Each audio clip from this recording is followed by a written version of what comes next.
Hello everyone, welcome to my YouTube channel as helpline. कैसे हैं आप लोग? इस वीडियो में हम लोग बात करेंगे आंसर सीट के फ्रंट पेज के बारे में।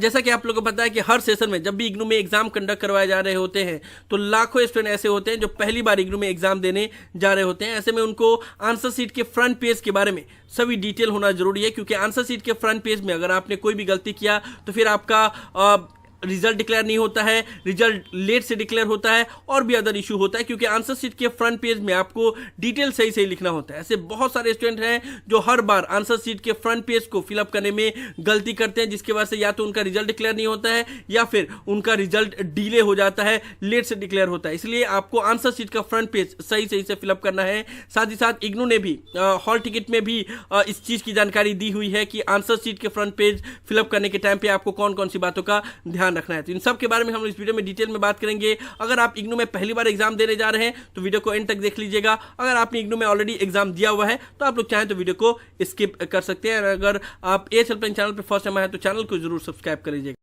नाउ ये है आपका आंसर सीट का फ्रंट पेज, जिसमें आपको अपना डिटेल फिलअप करना है। सबसे पहले तो आपको अपना इनरोलमेंट नंबर लिखना है। इनरोलमेंट नंबर बहुत ध्यानपूर्वक लिखना, क्योंकि इनरोलमेंट नंबर ही आपका आइडेंटिटी रहता है इग्नू में। अगर इनरोलमेंट नंबर लिखने में आपने कोई भी गलती किया तो फिर आपका रिजल्ट डिक्लेयर नहीं होगा, इसलिए इनरोलमेंट नंबर ध्यान से लिखना। अगर आपको याद है फिर भी आप हॉल टिकट से मैच कर लेना। हॉल टिकट में आपका इनरोलमेंट नंबर दिया हुआ रहता है, वहां से 1 बाय 1 बॉक्सेस जो दिए हुए हैं उसमें आपको अपना इनरोलमेंट नंबर लिखना है। नाउ यहाँ पे आप देखोगे तो 10 बॉक्सेस दिए हुए हैं एंड बहुत से स्टूडेंट का 10 डिजिट का भी इनरोलमेंट नंबर रहता है, बहुत से स्टूडेंट का 9 डिजिट का भी इनरोलमेंट नंबर रहता है। तो जो भी स्टूडेंट का 10 डिजिट का इनरोलमेंट नंबर है उनका तो कोई इशू नहीं है, वो पहले बॉक्स से ही अपना इनरोलमेंट नंबर फिलअप करेंगे एंड 10 बॉक्सेस जो है वो पूरा फिलअप कर देंगे। लेकिन जो भी स्टूडेंट का 9 डिजिट का इनरोलमेंट नंबर है उनके लिए ये बोला गया है हॉल टिकट डाउनलोड करने के टाइम पे कि आप पहले बॉक्स से ही अपना इनरोलमेंट नंबर लिखना स्टार्ट करेंगे, लेकिन लास्ट जो बॉक्स है ना उसको क्रॉस कर देंगे ऐसे, ठीक है? क्योंकि 9 डिजिट का इनरोलमेंट नंबर रहेगा तो 9 बॉक्सेस तो फिलअप हो जाएंगे,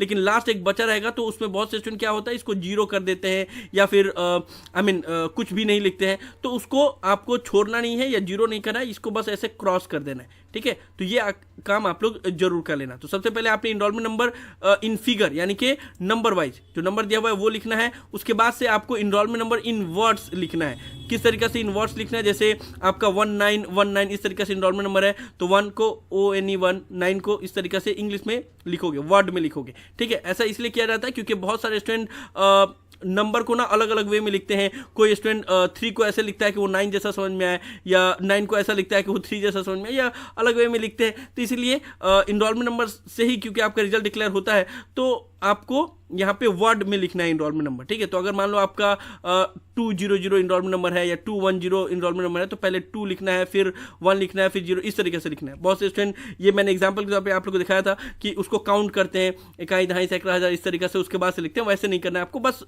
जो नंबर है उसी को वर्ड में लिखना है। 2 है तो 2, 0 है तो 0, फिर 9 है तो 9, 8 है तो 8, इस तरीके से करके आपको लिखना है enrolment number in words, okay? उसके बाद से आता है एग्जामिनेशन सेंटर कोड। तो एग्जामिनेशन सेंटर कोड आपको आपके हॉल टिकट में ही मिल जाएगा। यहाँ पे देखो एग्जाम सेंटर कोड यहाँ पे लिखा हुआ है, बस वो एग्जाम सेंटर कोड को यहाँ पे फिलअप कर देना है।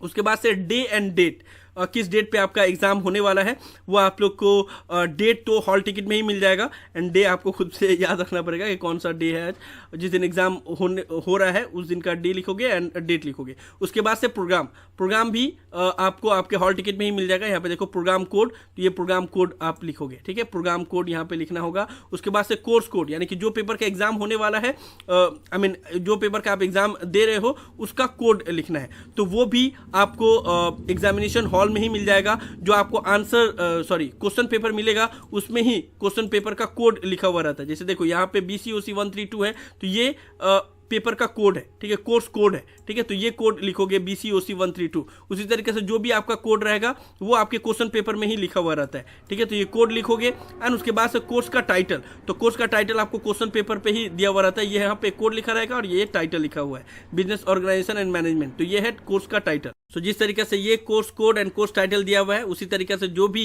पेपर का आप एग्जाम दोगे आपके क्वेश्चन पेपर में ही आपका कोर्स कोड दिया हुआ रहेगा एंड कोर्स टाइटल भी दिया हुआ रहेगा। तो ऑलमोस्ट जितना भी जानकारी है जो आपको फ्रंट पेज पे देना है वो सभी आपके एग्जामिनेशन हॉल में आपके पास ही रहेगा, बस आपको लिखना है। Enrolment number in figure, enrolment number in word, उसके बाद से एग्जाम सेंटर कोड वो भी आपके हॉल टिकट में रहेगा।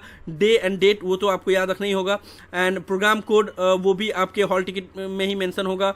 कोर्स कोड आपके क्वेश्चन पेपर में मेंशन होगा, कोर्स टाइटल भी आपके क्वेश्चन पेपर में ही मेंशन होगा। उसके बाद से आता है the most important part, that is medium, यानी कि आप किस मीडियम में एग्जाम देना चाहते हो, हिंदी में या इंग्लिश में। तो देखो इग्नू में ये रूल होता है कि आप चाहे जिस भी मीडियम से बिलोंग करते हो, चाहे इंग्लिश मीडियम से बिलोंग करते हो तो आप हिंदी में लिख सकते हो, एंड हिंदी मीडियम में से बिलोंग करते हो तो आप इंग्लिश में लिख सकते हो, उसमें कोई भी इशू नहीं रहता है। ठीक है, तो इग्नू ने इसको जो फाइनल डेट शीट रिलीज करता है उसमें भी ये चीज मेंशन कर देता है कि student have an option to attempt the examination of the course in Hindi medium irrespective of registration of the same in English medium. ठीक है, तो आप चाहे हिंदी मीडियम के हो या इंग्लिश मीडियम के हो, आप हिंदी या इंग्लिश इन दोनों में से कोई भी एक लिख सकते हो, लेकिन थ्रू आउट आपको एक ही लैंग्वेज में लिखना होगा। ऐसा नहीं कि कुछ आंसर आपने हिंदी में लिखा, कुछ आंसर आपने इंग्लिश में लिखा, ये नहीं करना होगा। एंड जिस भी मीडियम में आप लिखोगे वो पहले ही आप लोग को मेंशन कर देना होगा, क्योंकि उसी हिसाब से एग्जामिनर डिसाइड होता है। हिंदी आपने लिखा तो हिंदी वाले टीचर के पास जाएगा, इंग्लिश लिखा तो इंग्लिश वाले टीचर के पास जाएगा। ठीक है ना, और यहाँ पे अदर्स का भी एक ऑप्शन दिया हुआ है, तो इग्नू ने ये भी अब मेंशन कर दिया है कि ये जो पेपर है MRDE 001, MRD 003, ये सभी जितने भी पेपर हैं इसमें ये पेपर का एग्जाम आप बंगाली मीडियम में भी दे सकते हो। तो अगर सिर्फ ये पेपर का एग्जाम आप दे रहे हो तो आप बंगाली में दे सकते हो, बाकी अदर पेपर का एग्जाम आपको आइदर इंग्लिश और हिंदी में देना होगा। एंड अगर लैंग्वेज ग्रुप का पेपर है तो वो लैंग्वेज ग्रुप का पेपर तो आप जो भी लैंग्वेज ग्रुप है उसी में लिख सकते हो। तो जैसे मान लो अगर आपका उर्दू है तो यहाँ पे हिंदी इंग्लिश की जगह पे अदर्स आप कर दोगे, अगर आपका उर्दू लैंग्वेज ग्रुप का पेपर है तो जो भी लैंग्वेज ग्रुप का पेपर है उसमें आप अदर लिख दोगे, एंड बाकी अदर जितने भी पेपर है उसमें आइदर हिंदी या इंग्लिश आपको लिखना होगा irrespective of your registration medium. ठीक है ना, तो ये चीज आप लोग ध्यान रखना। एंड MRD प्रोग्राम के जो भी स्टूडेंट हैं, सॉरी MRD प्रोग्राम के, PGDRD प्रोग्राम के और CRD प्रोग्राम के, तो उनको ये अलाउ किया गया है कि वो लोग बंगाली में भी लिख सकते हैं, तो वो भी स्टूडेंट यहाँ पे अदर लिख के एंड उसके बाद से बंगाली में आंसर लिख सकते हैं। उसके बाद से यहाँ पे आपको अपना सिग्नेचर करना होगा। ठीक है, तो यहाँ पे आपको सिग्नेचर करना होगा, यहाँ पे जो इन्विजिलेटर होंगे उनका साइन रहना चाहिए, एंड यहाँ पे आप लोग एक बार चेक कर लेना कि जो एग्जाम सेंटर है उनका सुपरिटेंडेंट का साइन एंड स्टैंप है या नहीं है। ठीक है, तो इस चीज का आप लोग ध्यान रखना, एंड इस तरीके से आप लोग को आंसर शीट का फ्रंट पेज फिलअप करना। सो सम अप कर देते हैं इस वीडियो को। सबसे पहले आपको अपने एनरोलमेंट नंबर लिखना है इन नंबर, उसके बाद से इन वर्ड, उसके बाद से एग्जामिनेशन सेंटर कोड, उसके बाद से डे एंड डेट, उसके बाद से programme code, course title, and जिस मीडियम में आप एग्जाम देने वाले हो वो मीडियम, यहाँ पे आपको अपना सिग्नेचर करना है। तो यही सारा चीज आपको फिलअप करना है, बाकी इन्विजिलेटर जो होंगे वो अपना सिग्नेचर करेंगे और यहाँ पे सुपरिटेंडेंट का स्टैम्प लगा हुआ रहेगा। तो आप लोग को समझ में आ गया, और कोई डाउट हो तो नीचे कमेंट बॉक्स में जरूर बताना। तो यही सब था इस वीडियो में, मुझे उम्मीद है कि आप लोग को वीडियो पसंद आया हो। इस वीडियो को लाइक जरूर कर दे, सभी फ्रेंड के साथ शेयर किया ताकि उनको भी ये सभी इन्फॉर्मेशन मिल पाए। किसी भी तरह के डाउट के लिए आप लोग नीचे कमेंट बॉक्स में लिख सकते हैं, या मुझे डायरेक्टली कॉल करके भी अपना डाउट क्लियर कर सकते हैं। और अगर आप एज हेल्पलाइन चैनल पे फर्स्ट टाइम आए हैं तो मेक श्योर आप लोग पहली फुर्सत में चैनल को जरूर सब्सक्राइब कर ले। So thank you so much for watching this video. Have a nice day. Thank you so much.